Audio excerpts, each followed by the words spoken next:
आरंभ करते हैं। 13वें अध्याय की शुरुआत में श्री चाणक्य कहते हैं कि उत्तम कार्य करते हुए एक पल का जीवन भी श्रेष्ठ है, परंतु दोनों लोकों में दुष्कर्म करते हुए हजारों साल का जीना भी श्रेष्ठ नहीं है। आगे समझाते हैं कि बीते हुए का शोक नहीं करना चाहिए और भविष्य में जो कुछ होने वाला है उसकी कभी चिंता नहीं करना चाहिए। आए हुए समय को देखकर ही विद्वान लोग किसी भी कार्य में लगते हैं। इस प्रकार बुद्धिमान व्यक्ति वही है जो वर्तमान के संबंध में ही सोच विचार कर कार्य करते हैं, अर्थात जो वर्तमान में जीते हैं, भूत और भविष्य की चिंता नहीं करते हैं। उत्तम स्वभाव से ही देवता, सज्जन और पिता संतुष्ट होते हैं। बंधु बांधव खान पान से और श्रेष्ठ वार्तालाप से पंडित अर्थात विद्वान प्रसन्न होते हैं। मनुष्य को अपने मृदुल स्वभाव को बनाए रखना चाहिए। आचार्य चाणक्य ने प्रस्तुत श्लोक में समझाया है कि जो व्यक्ति जैसे प्रसन्न हो उसे वैसे ही प्रसन्न करना चाहिए। आगे कहते हैं कि बड़ों के स्वभाव विचित्र होते हैं। वे लक्ष्मी की तृष्णा के समान समझते हैं और उनके प्राप्त होने पर उनके भार से और भी अधिक नम्र हो जाते हैं। भाव यह है कि जो महान है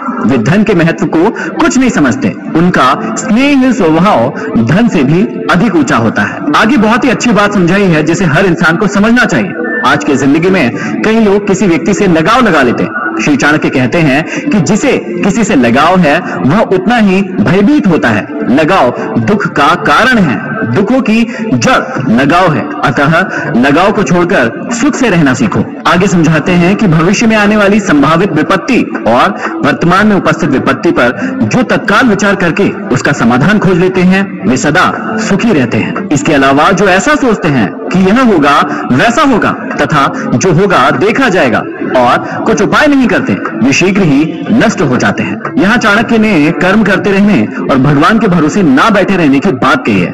उनके कहने का भाव यह है कि केवल भाग्य के भरोसे ही नहीं बैठे रहना चाहिए। विपत्ति आने पर या उसके आने की संभावना होने पर तत्काल उपाय कर लेना चाहिए। जो व्यक्ति विपत्ति को भगवान की ओर से रचा गया भाग्य कहकर उसे समाप्त करने का उपाय नहीं करते वे नष्ट हो जाते हैं। आगे कहते हैं कि जैसे राजा होता है उसकी प्रजा भी वैसी ही होती है। धर्मात्मा राजा के राज्य की प्रजा धर्मात्मी, पापी के राज्य की पापी और मध्यम वर्गीय राजा के राज्य की प्रजा मध्यम अर्थात राजा का अनुसरण करने वाली होती है। आगे समझाते हैं कि धर्म से विमुख व्यक्ति जीवित भी मृतक के समान होता है, परंतु धर्म के आचरण करने वाले व्यक्ति चिरंजीवी होते हैं। धर्म, अर्थ, काम और मोक्ष इन चारों का संबंध इस लोक और परलोक दोनों से है। मनुष्य को अपना जीवन सार्थक करने के लिए इनमें से किसी एक को अवश्य ही पाना चाहिए। आगे बहुत ही अच्छी बात समझाते हैं कि नीच मनुष्य दूसरों की यशस्वी अग्नि की तेजी से जलते रहते हैं और उस स्थान पर न पहुंचने के कारण उनकी निंदा करते रहते हैं।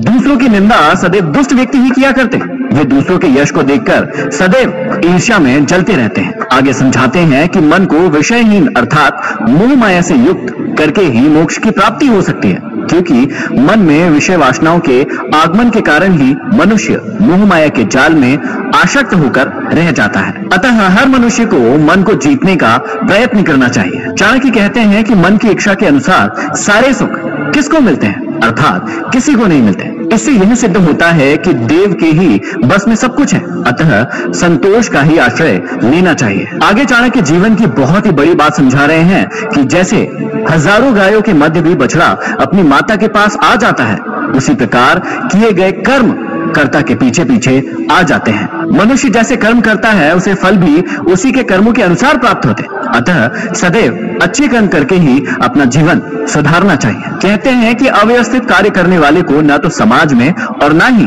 वन में सुख प्राप्त होता है, क्योंकि समाज में लोग उसे भला बुरा कहकर जलाते हैं और निर्जन वन में अकेला होने के कारण वह दुखी होता है। भाव यह है कि ऐसे व्यक्ति को न तो